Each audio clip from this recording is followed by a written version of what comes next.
now, there are far fewer new coupes and convertibles available than there was a decade ago.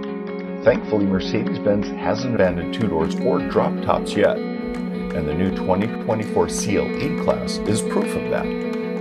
When the CLE goes on sale at the beginning of 2024, it will replace both the C-Class and E-Class coupes and convertibles. It's similar in size to the previous E-Class, and we expect prices start closer to $70,000. Here in the US, we'll get the CLE 300 with a 255 horsepower turbocharged 2-liter 4-cylinder, as well as the 375 horsepower CLE 450 with a turbo straight 6. Both will come standard with Mercedes' 4MATIC all-wheel drive system.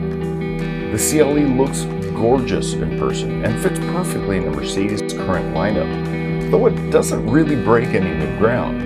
The interior is an adaptation of the now familiar cabin found in most other Benzes, and it will benefit from the latest MBUX infotainment system upgrades. As expected, the interior is impeccably appointed, with excellent materials and a sturdy build quality.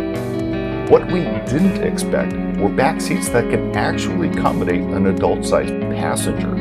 We were also surprised by the fairly large 14.8 cubic foot trunk capacity. Mercedes says you can fit 3 golf bags back there. We should have drive impressions of the 2024 Mercedes-Benz Cle-Class near the end of the year, so keep an eye out for that. Hopefully, we'll also be able to report on a future AMG variant too.